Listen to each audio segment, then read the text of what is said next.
This experience happened to me in 2020. The world was shutting down because of COVID, and everyone was cooped up in their homes.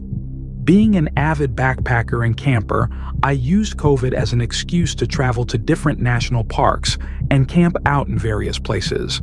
One of those places was a creek in Rocky Mountain National Park, Colorado.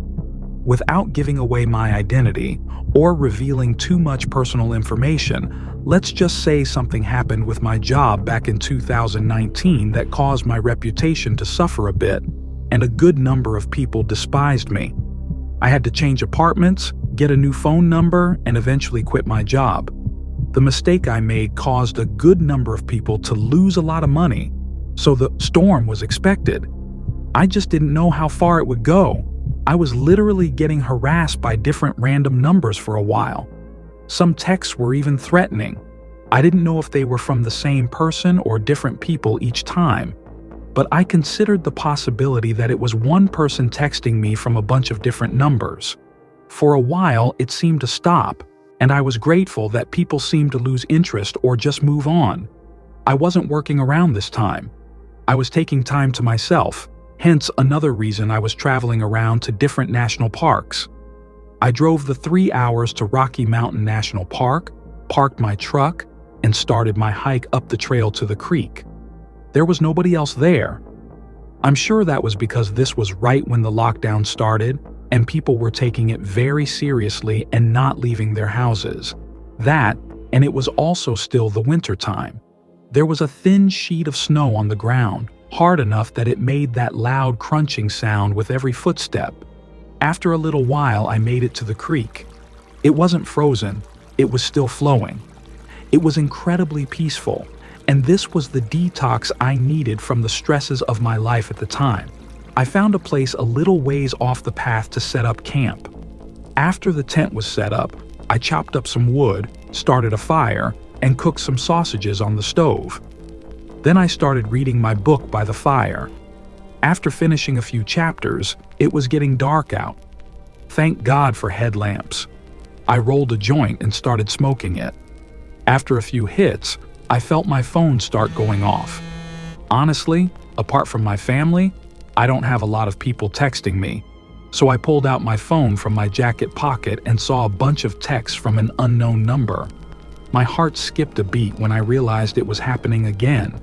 The texts were from a number with a 203 area code, which I looked up to be Connecticut.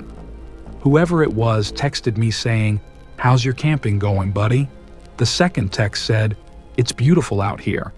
The third text said, "I see why you came up here." My default reaction was to respond, "Who is this?" If they simply left it at, "How's the camping going?" I would have assumed it was a family member, but they were sending messages as if they were here with me. The weed had already entered my system, and I was definitely high. This did not help my anxiety one bit. I felt extremely paranoid and started looking around me, standing up and doing a complete 360, looking in every direction out to the increasingly darkening woods. I went to get my P365 handgun from my bag just to make me feel safer. Usually, I'd put a fire out before calling it a night, but as paranoid as I was feeling now, the thought of being in total darkness freaked me out. I went into the tent and crawled onto my sleeping bag. I stared at my phone at the texts, waiting for a response which didn't come. Minutes dragged on, and I just wanted the weed to wear off. Honestly, I still had my headlamp on, so I tried to continue where I left off in my book. But between being high and my mind being stuck on those texts, I was kidding myself thinking I could read. I decided to just watch YouTube videos on my phone to pass the time. I didn't feel comfortable going to sleep just yet. I was watching some murder documentary on YouTube. I know, a pretty interesting choice considering the setting, and when I least expected it, I got another text. A response to my question before. They responded, "Doesn't matter anymore." My heart started racing all over again. I replied back, "How did you know I'm camping?" But once again, no response. The anxiety of this situation was weighing heavier and heavier on me. Was this a prank by a friend or family member? Or was this one of those people harassing me again? But if it was the latter, how would they know I'm camping? That's the really uncomfortable part. I managed to kill an hour just watching videos on my phone. I noticed the glow from the fire outside was growing dimmer and dimmer as the fire died down to almost nothing.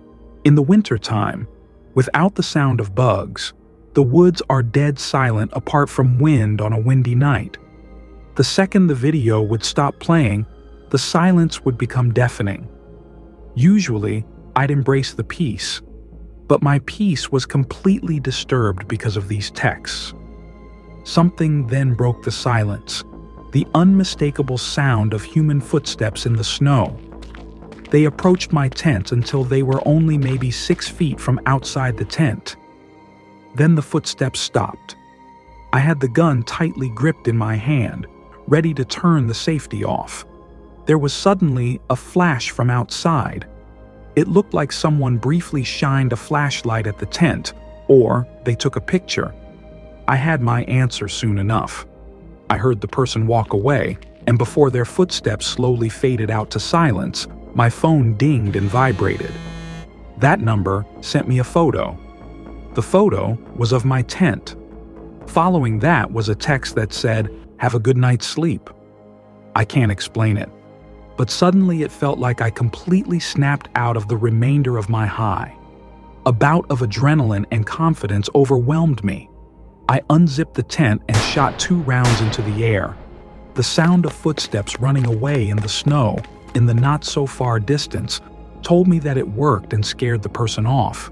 But it also disturbed me even more, because that would mean they were still hiding somewhere in the distance, watching. I screamed a threat into the air and climbed back inside my tent. I believe it worked because there were no more texts and no more sounds of footsteps.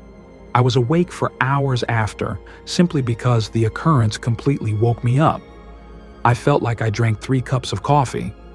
Eventually, I did fall asleep, and waking up to morning sunlight was a huge relief.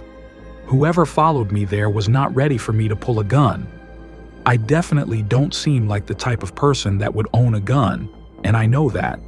That was my first time shooting that gun since buying it, and in fact, my only time to this day. Whoever had been texting me, harassing me, and apparently stalking me decided to back off when they found out I had a gun. Because almost 5 years later now, I haven't been bothered. Still, it was a nightmarish night, and I can't imagine how differently it might have turned out if I hadn't had that gun.